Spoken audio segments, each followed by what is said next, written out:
After Dark, My Sweet, Chapter 8.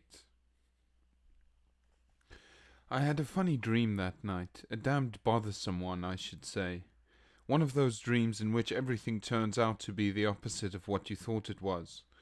It began back with that first day when I went into Bert's roadhouse, and this guy Bert, according to the dream, was really a pretty good guy. He hadn't wanted to act like he had. He'd done it because he was told to. He was just following orders, and I guess you know who was giving them. And it was the same way with Uncle Bud. Uncle Bud hadn't planned the kidnapping. Faye had. She was calling the shots all the way down the line. The drinking was an act. She didn't drink nearly as much as she appeared to. That business about being half helpless and needing someone to lean on was an act. She was tough, scheming, rotten all the way through, according to the dream. To get what she wanted, she'd slept with Uncle Bud and Bert. That was the way she held them in line. But they didn't mean anything to her, and I didn't. And when she was through with us, we'd wind up with a lot less than nothing. It was all jumbled and mixed up, of course, as dreams always are, but that's the way it ran generally. It seemed to go on for hours, but when I waked up sweating, groaning out loud, I saw that it couldn't have. The alarm clock said a little after midnight, and I hadn't gone to bed until almost 11. I sat up in bed and lighted a cigarette. The dream went away, the realness of it, and I stopped sweating, and my pulse calmed down. I'd had these nightmares before. The psychiatrists had explained some of them to me, showed me that while they appeared to be different, they were all basically the same dream. Back in the beginning, I'd usually dreamed about getting beat up. I'd be in the ring with 2 or 3 guys, and they'd all have me outclassed. Or maybe there'd only be one, but the referee would be crooked. Or maybe the other fighter would be a woman or an old man with a beard. Someone, you know, that I couldn't hit back at. Anyway, however it was, I'd get the hell knocked out of me. That was about the worst thing that could happen to a guy, you see. It had seemed like the worst thing back in the beginning, when I wasn't much more than a kid. As I got older, of course, I began to see that there could be a lot worse things, like being sane, and not being able to prove it. Or being crowded into a corner where you might hurt someone. Or being around degenerates and perverts so much that you got that way yourself. So I dreamed about those things. I'd always felt guilty about the bear cat. Subconsciously, although the feeling wasn't nearly as strong as it had been, I'd felt that I ought to be punished. That was why I had the dreams, and that was why I dreamed what I had about Faye. Losing her, having things shape up so that I might lose her, was the thing I dreaded most. It was the worst punishment I could get, so in the dream I got it. I lay awake a while, thinking the thing through, making myself see how foolish it was. I was just drifting off to sleep again, when a light flickered through my window, and I jumped up and looked out. It was a moonlit night. Far down the lane I got a glimpse of a car. I couldn't see anything else, any people in or around it. Just a black car parked with its lights off. I put on my pants and shoes, slipped quietly out of the apartment and down through the trees. The car pulled away, started backing off toward the highway just about the time I came even with it. But from the little I managed to hear and see, I knew I'd gotten myself out of bed for nothing. It was just a man and a woman, a guy and his girlfriend.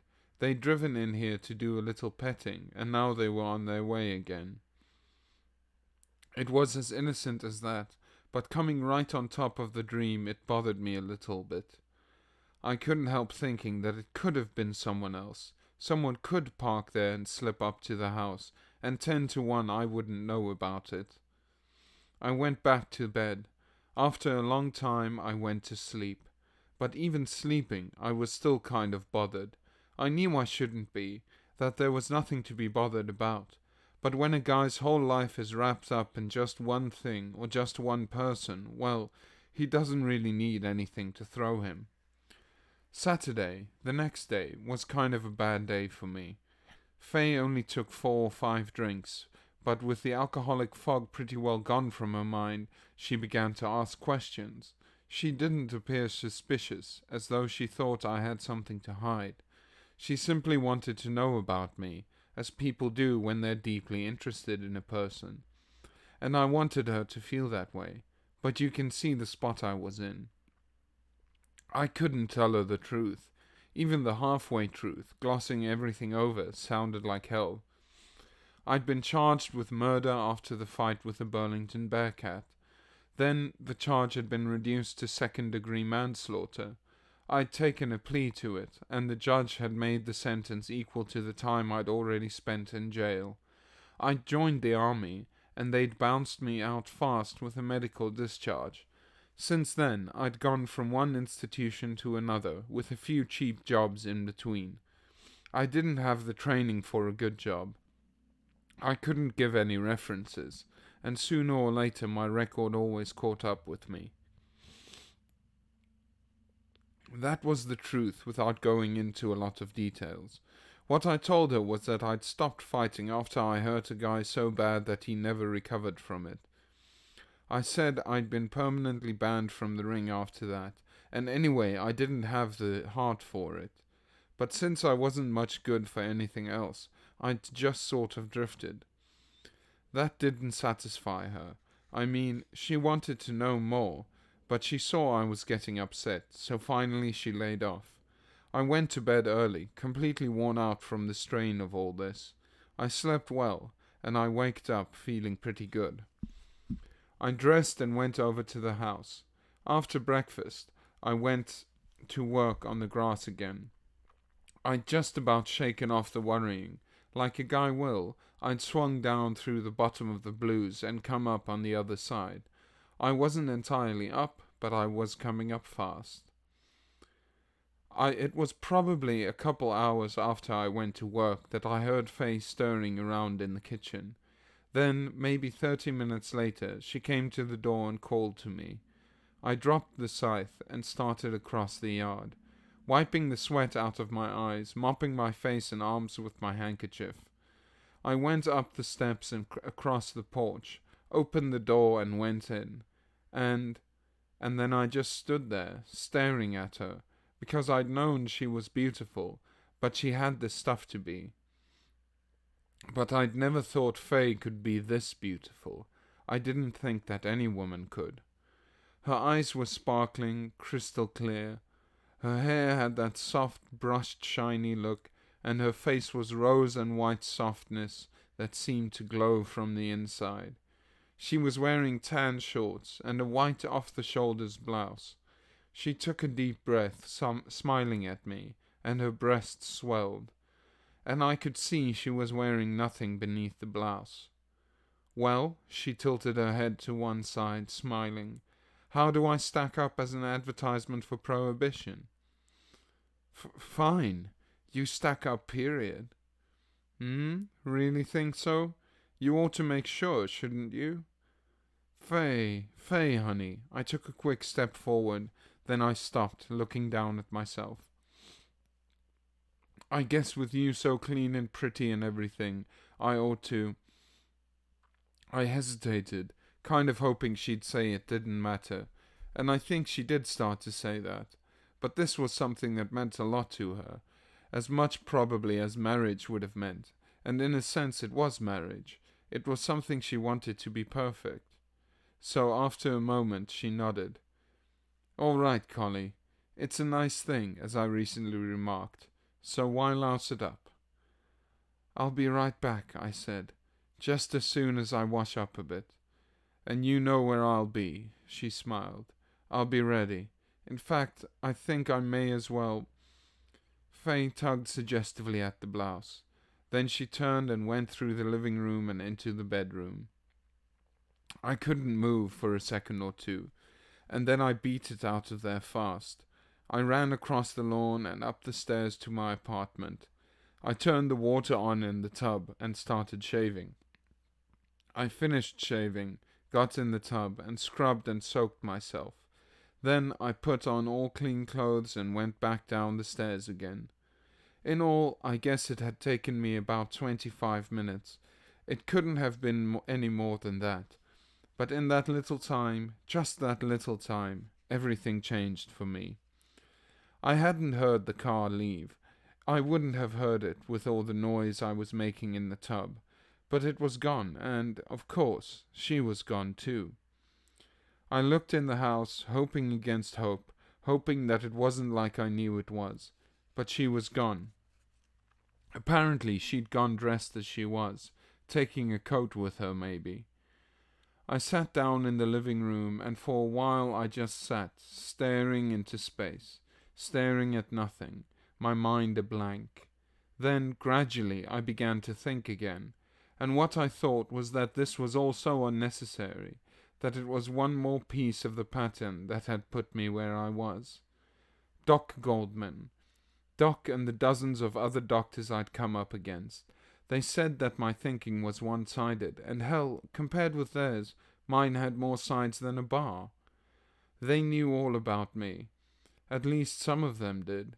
But they knew me as something kind of isolated, something set off by itself, and not really a part of the world. I was a case, not a person. What I thought or felt was of minor importance, if any. It was unreliable. I knew nothing, and they knew everything, and if I'd just hold still long enough, a year, 2 years, 15 years, why they'd fix me up and find shape. Yes, sir, they'd take care of my case. Or if they didn't, it wouldn't matter, because life would have passed me by. I'd been listening to doctors for half my lifetime, but I couldn't remember one that had really listened to me, who'd actually given me any thought to what I'd said. And why not? Tell me why not? I was the guy most concerned. I was the one guy who knew exactly what I was up against. I was the world's best authority on Kid Collins. Not a case, but the kid himself. I knew what he'd taken and how much he could take. And most of all, most important of all, I knew how people took him. There wasn't any theory about it. There wasn't any of this business about how people ought to or should act. I knew. I'd learned by first-hand experience. And if anyone had listened to me, if Doc had listened, yeah, sure, I was in on a pretty rotten deal. But it had taken me more than 15 years to get into it. More than 15 years of holding still, of being the nothingness of a case. And Doc hadn't known about the deal. All he'd known was that I seemed to be getting along fine, that I had something to live for almost the first time in my life. And still he hadn't listened to me. What I knew didn't matter, only what he thought. I got the telephone directory and looked up his number. I dialed it and he answered immediately. I said, "Collie," and waited. "Collie?" He hesitated. "Look, fellow, where are you?" "Right where I've always been." "But," he cleared his throat uncomfortably, "you remember, I didn't make any promises, Collie. I said we'd let it stand for the time being, and I only agreed not to see her. I didn't say that I wouldn't, telephone." "I know. You're a man of your word, Doc." He was silent for a moment. When he spoke, his voice sounded a little bewildered, kind of half angry. "I didn't say a word that should have alarmed her, Collie. On the contrary, I was very careful to reassure her." "Well, that makes her kind of crazy, doesn't it? She shouldn't have been alarmed, and she should have been reassured. But it turned out exactly the other way. She didn't react properly, did she, Doc? She's abnormal, isn't she?" "Judging by her attitude, yes. I know. I remember the time I had 3 spine taps in 1 month, and the time I had the electric jolt treatment and the insulin shock routine. There wasn't anything wrong with the treatment, you know. It wasn't the treatment's fault that I couldn't focus my eyes or stand up or remember my own name. That was mine. I just didn't react properly." Collie, please listen to me. I remember a doctor at one of the places I was in, a guy that specialized in lobotomies, so he performed one of them right after another, and of course he was absolutely correct in doing it, but somehow the patients just wouldn't cooperate with him. They didn't react as they should have. He'd give 'em these swell prefrontals, just the prettiest jobs you ever saw, and these damned stubborn patients just wouldn't turn out right. I guess they probably liked being idiots, wouldn't you say? They liked being so stupid that they couldn't button their own pants or count the fingers on one hand. They liked... I broke off, choking. Let it go. Just let it go.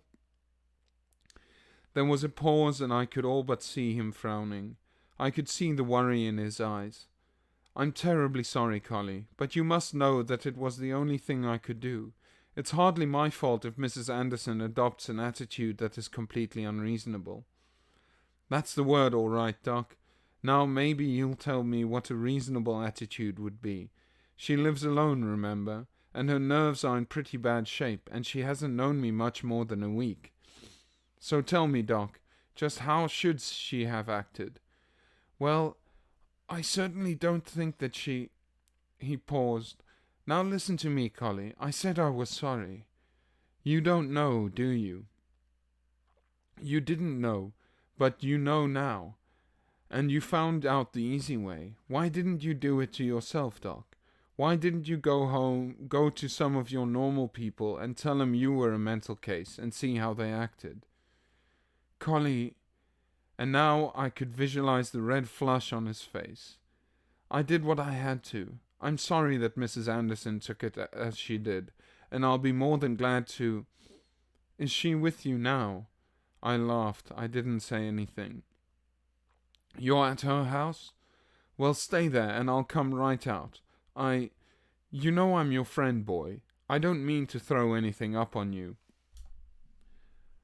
I know. I'm glad I can remember. You'll stay there, then. Give me a chance to straighten this out. I'm leaving here, I lied. I'm hitting the trail again.